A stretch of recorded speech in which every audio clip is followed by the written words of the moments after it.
Hello everyone, this is me Pratyush and this is our amazing channel cracking BSc chem. अच्छा, आज हम लोग इस वीडियो में पढ़ने जा रहे हैं फिफ्थ सेमेस्टर का टॉपिक। अच्छा, फिफ्थ सेमेस्टर का मतलब एग्जाम पेपर की बात कर रहे हैं। देखो, मैं आप लोग से जेन्युइन कहूंगा, मैं आप लोग से कोई झूठ नहीं, कोई आपको अंधेरे में रखने की बात नहीं है। ये पेपर है 2022 का, ठीक है। लेकिन अच्छा, मुझे 2023 का पेपर जेन्युइन नहीं मिल रहा है। अगर किसी भी बच्चे के पास हो तो मुझे प्रोवाइड करा दे, मैं डेफिनेटली उसके प्रॉपर सॉल्यूशन जैसे 2022 के दे रहा हूँ वैसे ही उसके प्रॉपर सॉल्यूशन आपको 2023 के भी दूंगा, ठीक है। अगर आप लोग को मिल जाए तो, कोई भी झूठ नहीं कह रहा हूँ, मैं आपसे एकदम फेस टू फेस डायरेक्ट बात कर रहा हूँ। ये फिफ्थ सेमेस्टर का है, थर्ड ईयर का बीएससी का एग्जाम पेपर 2022। आज हम लोग बात करेंगे क्वेश्चन नंबर 1 की। जैसे मैं बता देता हूँ, इसी तरह हम लोग ने थर्ड सेमेस्टर का भी, थर्ड ईयर का नहीं बच्चों, थर्ड सेमेस्टर का भी हम लोग ने पेपर सॉल्व किया। उसमें भी 1 से 10 तक क्वेश्चन थे, जिसमें से हम लोग को करने कितने थे, 5 करने थे, और सबके ए और बी पार्ट थे, ठीक है। बस यहाँ पे भी डिट्टो वही होगा, बस यहाँ पे थर्ड की जगह फिफ्थ सेमेस्टर होगा, बस, ठीक है। तो अब जो बच्चे फोर्थ सेमेस्टर पार करके गए हैं फिफ्थ सेमेस्टर में, तो उनके लिए बहुत इंपॉर्टेंट पेपर है। अगर आप लोग मुझे 2023 का भी प्रोवाइड करा दो, मतलब किसी भी तरह अगर मुझे दे पाओ, क्वेश्चंस बता पाओ, तो डेफिनेटली मैं आप लोगों को क्या कहते हैं, उसके भी सॉल्यूशन बताऊंगा, तो आप लोगों के 2 पेपर की तैयारी हो जाएगी। और मैं कह रहा हूं, जो बच्चा एग्जाम के एकदम आखिरी में पढ़ता है, मान लेते हैं मेरा एग्जाम है 29 फेब को, ठीक है, मान लेते हैं, और मेरा पेपर जो था 29 फेब को है, और मैंने पढ़ना स्टार्ट किया 20 से, तो वो 20 से लेके 29 फेब तक, 27 फेब तक अगर वो 2 पेपर्स की तैयारी कर लेता है, 2 पेपर की तैयारी कर लेता है, तो उसको डेफिनेटली, अगर 75 मार्क्स का जो हमारा पेपर है उसमें उसको डेफिनेटली 45 के तो अराउंड मिल जाएंगे, 40 के अराउंड मिल जाएंगे, अगर उसको सही से थोड़ा बहुत लिखना आता है तो, ठीक है। बहुत फेक नहीं रहा हूं मैं कि 50 मिल जाएगा, 65 मिल जाएगा, 60 मिल जाएगा, तो नहीं मिलेगा, बिल्कुल नहीं मिलेगा। उसको 45 के अराउंड मिल जाना चाहिए, ठीक है।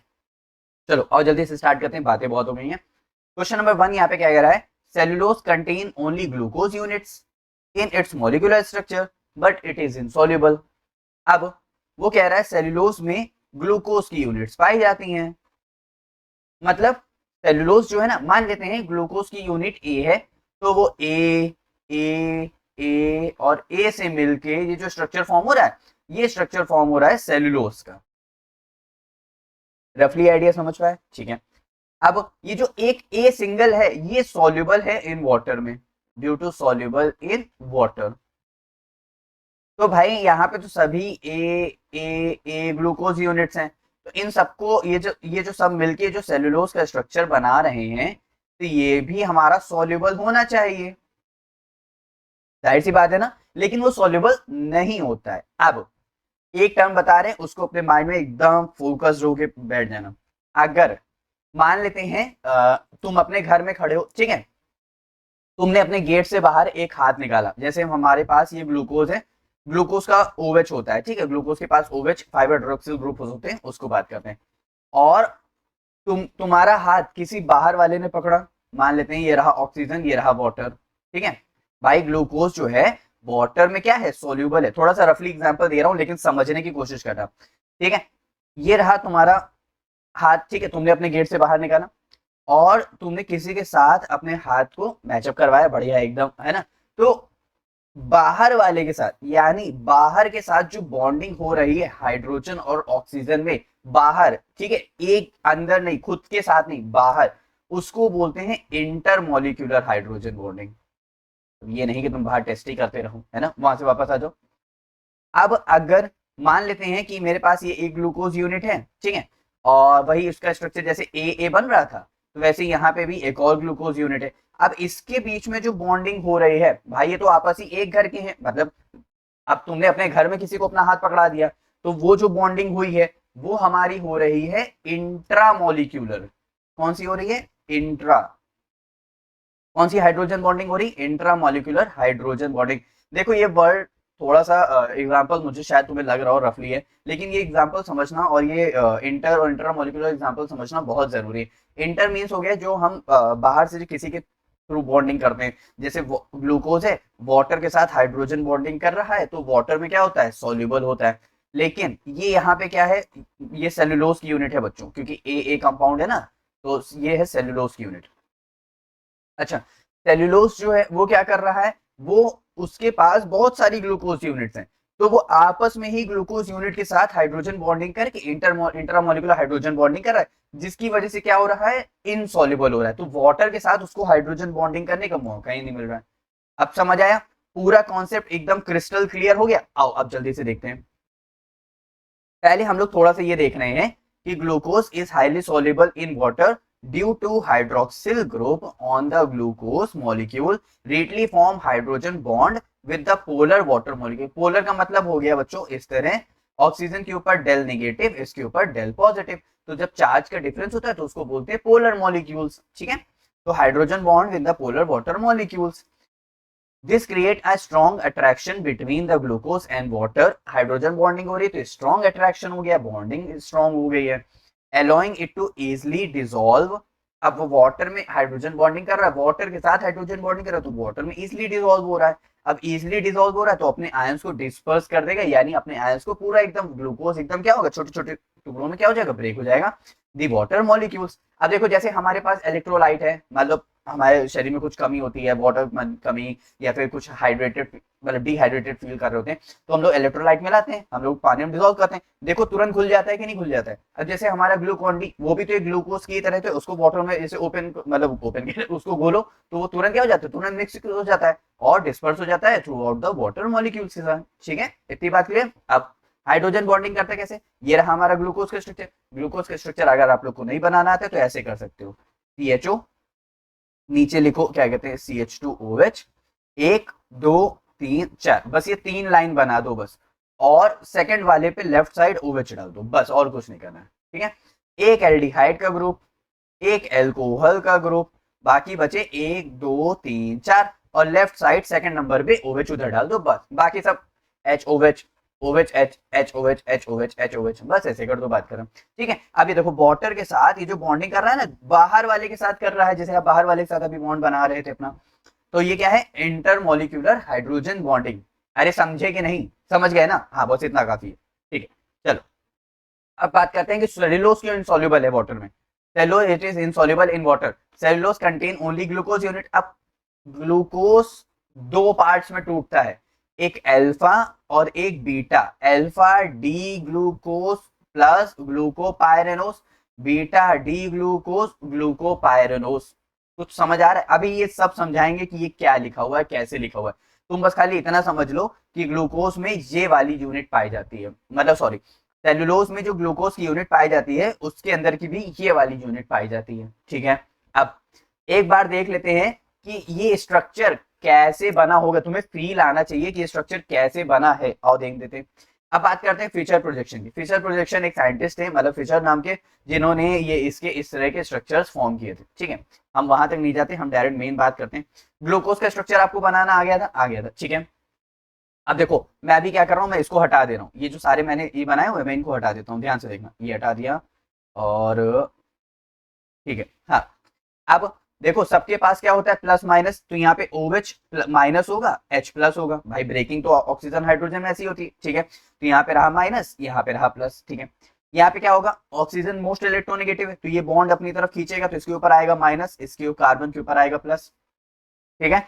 अब ये बताओ प्लस वाला कहाँ जाएगा, ऑक्सीजन के पास, माइनस वाला कहाँ जाएगा, कार्बन के पास, ऐसे ही होगा। तो मैं वापस यहाँ बना दूं, प्लस वाला कहाँ जाएगा, इसके पास, और माइनस वाला कहाँ जाएगा, ऑक्सीजन, मतलब प्लस वाला कहाँ जाएगा, ऑक्सीजन के पास। इतनी बात क्लियर हो गई, ठीक है। अब ये हाइड्रोजन तो वहां उठ के चला गया, तो देखो हाइड्रोजन तो वहां उठ के चला गया, तो OH बन गया, ये रहा H, और ये ऑक्सीजन अब अकेला हो गया ना। ऑक्सीजन ने बॉन्ड बनाया हुआ है, लेकिन किसके साथ, कार्बन के साथ। अब तुम्हें सोच रहे होगे ऐसे कैसे बॉन्ड बना है, ये बॉन्ड जो हमको ये जो शो होगा ना बच्चों, ये साइक्लिक में होगा, किस में होगा, इसीलिए इस स्ट्रक्चर को मैंने आपको, जो साइक्लिक स्ट्रक्चर बनता है ना, शायद आप लोग ने देखा हो, इस तरह यहाँ पे ऑक्सीजन रहता है, ऐसे ऐसे ऐसे ऐसे बॉन्ड रहते हैं, उसी को बस खाली ये फीचर प्रोजेक्शन में ओपन करके दिखाया गया। इसको बोलते हैं cyclic hemiacetal. Acetal word क्यों, क्योंकि यहाँ पे एक कार्बन जो है एक O के साथ अटैच है, हेमी मतलब सिंगल है, साइक्लिक अभी हम लोग बना के दिखाएंगे आप लोग को, ठीक है। अब इसको बोलते हैं अल्फा डी प्लस ग्लूकोपाइरेनोस। अच्छा क्यों, क्योंकि यहाँ पे जो ये रिंग बनेगी बच्चों, ये पायरैन की रिंग बनेगी, काय की रिंग बनेगी, पायरैन की। यहाँ पे ऑक्सीजन जो लगेगा, ये रिंग जो कहलाएगी मेरी पायरैन की रिंग कहलाएगी। अब आखिरी में ओस लगता है, वो ओस गिरने वाली नहीं, क्योंकि हमारे ये सब ग्लूकोज है, सेलुलोज है, स्टार्च है, फ्रक्टोज है, ये सब क्या है, शुगर मॉलिक्यूल्स हैं। और जितने भी शुगर मॉलिक्यूल्स होते हैं उनके आखिरी में बायो मॉलिक्यूल्स में क्या लगता है, ओस लगता है। क्या लगता है, इसीलिए पायरेनोस, ग्लूको है तो ग्लूकोज से आया है। प्लस क्यों, क्योंकि डेक्स्ट्रो रोटेटरी है ना, डेक्स्ट्रो, अरे क्योंकि क्या है, डेक्स्ट्रो रोटेटरी है, यानी क्लॉकवाइज डायरेक्शन है, ठीक है, इस वजह से। और डी क्यों, क्योंकि इसका डी फॉर्म है, डेक्स्ट्रो रोटेटरी। अल्फा क्यों, अल्फा इस कार्बन की मदद से, ये रहा कार्बन अल्फा, ये रहा बीटा। देखो एक बार OH क्या है, राइट हैंड साइड है, और एक बार OH क्या है, लेफ्ट हैंड साइड है, ठीक है। अब एक बार बताओ, ये हमारा बीटा डी प्लस ग्लूकोपायरोनोस, भाई सब कुछ तो वही रहेगा ना, सिर्फ और सिर्फ क्या चेंज हो रहा है, अल्फा की पोजीशन और बीटा की पोजीशन में OH और OH चेंज हो रहे हैं, ठीक है। अब यहाँ पे क्या है, यहाँ पे खुद ही बताओ मुझे, हम लोग इस स्ट्रक्चर का यूज करने वाले, इसी स्ट्रक्चर का यूज करेंगे ना, क्योंकि ये क्या है, बीटा डी प्लस ग्लूकोपायरोनोस, ठीक है। तो इसमें OH हमारा क्या है, लेफ्ट हैंड साइड, क्या है, लेफ्ट हैंड साइड। अब आओ एक बार देखते हैं कि इसका हॉवर्थ प्रोजेक्शन कैसे बनाएंगे, मतलब साइक्लिक कैसे बनाएंगे। और जल्दी से ये देखो, ये क्या है, हॉवर्थ प्रोजेक्शन। अब ये वाला क्या है, ये वाला अल्फा है, क्योंकि इसमें OH क्या है, लेफ्ट हैंड साइड है, OH क्या है, लेफ्ट हैंड साइड। अगर इसी को हम लोग साइक्लिक में रखना चाहे तो कैसे रखेंगे, और यहाँ पे ध्यान देते हैं। देखो कुछ नहीं करना है, तुम्हें सिर्फ 5 कार्बन की रिंग लेनी है। देखो मैंने 5 कार्बन की रिंग लिया, तुम्हें क्या करना है, 5 कार्बन की रिंग लेनी है। देखो मैंने 5 कार्बन की रिंग लिया। अरे तो सर तो 6 कार्बन की है, भाई 6 कार्बन की नहीं है, बस खाली यहाँ पे क्या है, ये जो एक कार्बन हट गया है और इसकी जगह ऑक्सीजन आ गया है। देखो डिट्टो वही चीज है ना।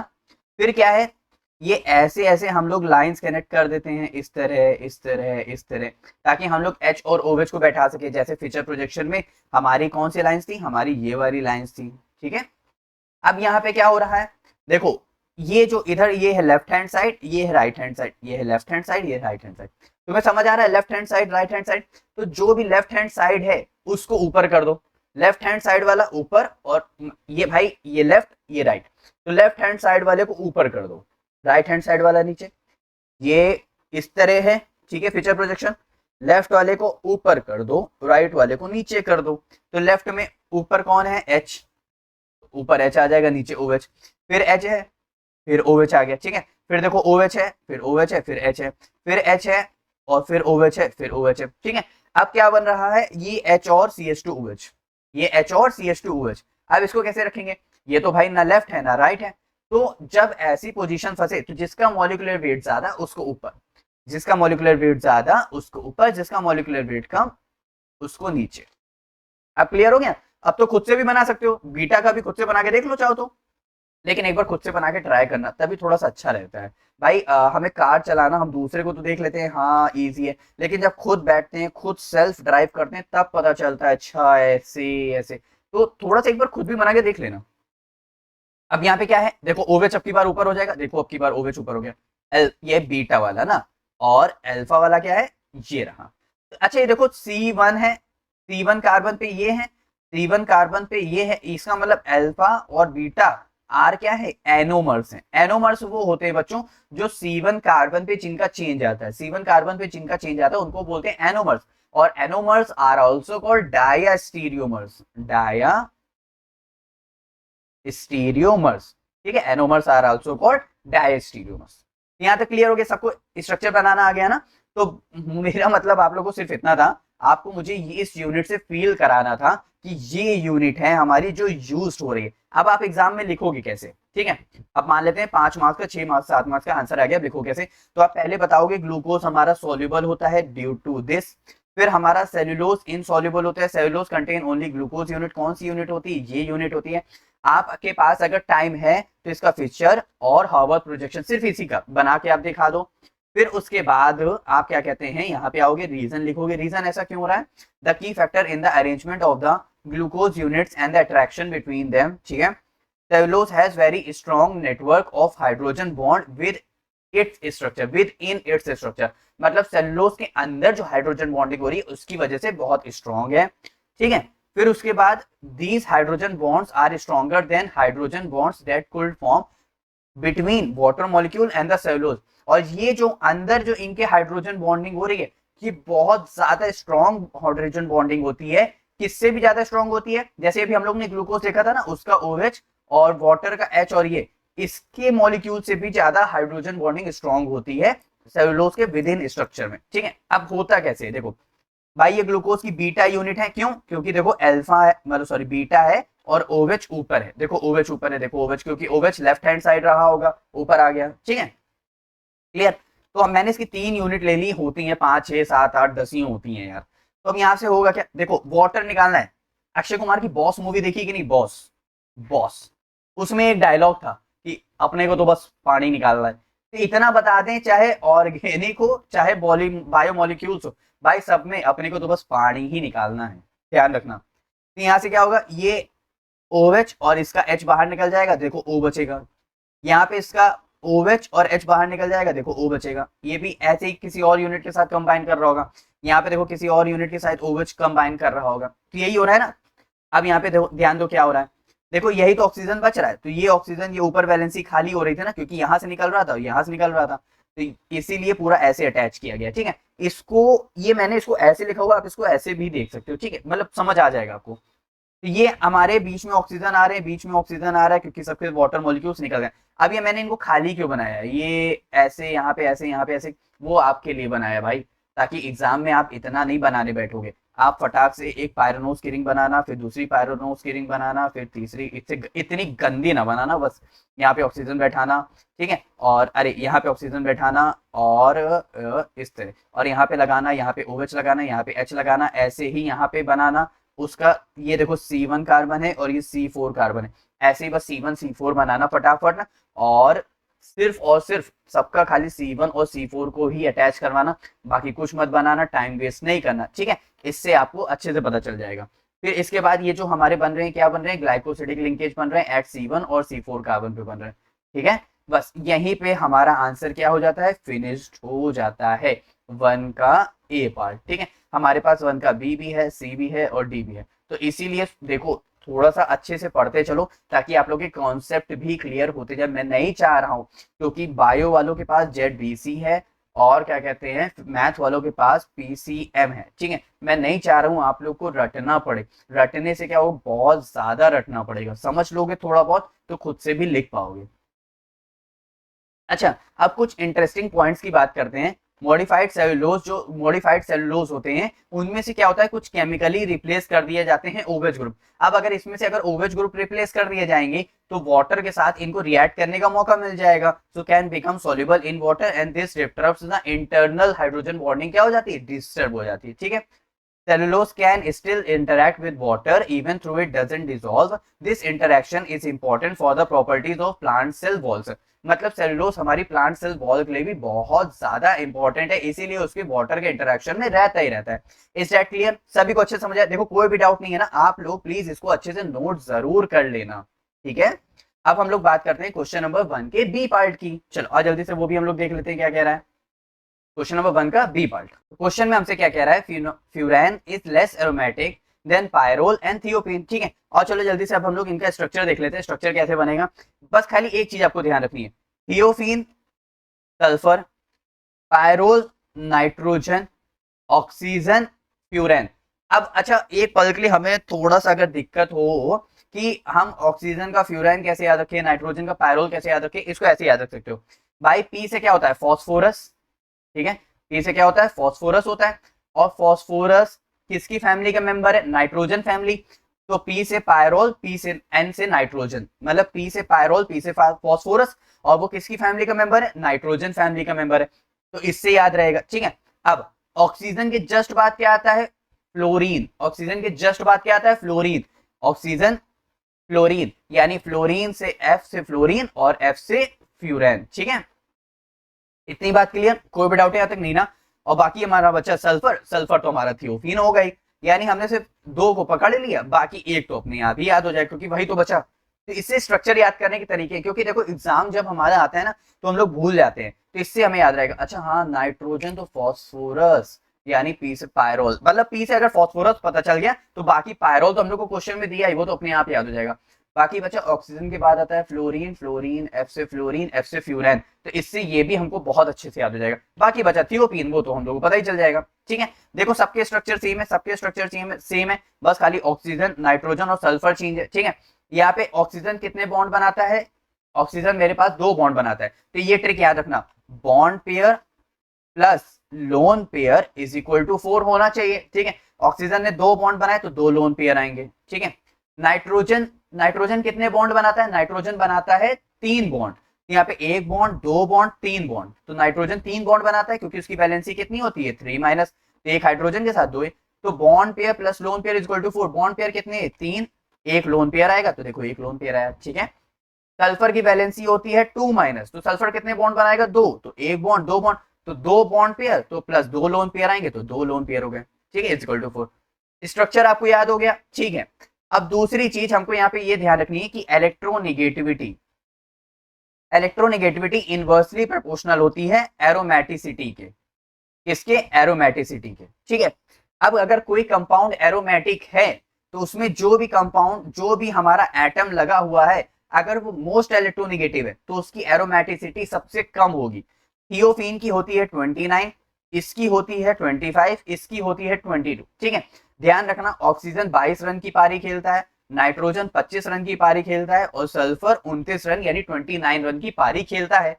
अच्छा, यहां तक हम लोग को पूरा क्लियर हो गया, हम लोग को ये भी पता चल गया इसकी इलेक्ट्रोनेगेटिविटी ज्यादा है तो इसकी एरोमेटिसिटी सबसे कम होगी, यहां तक हम लोग को पता चल गया, ठीक है।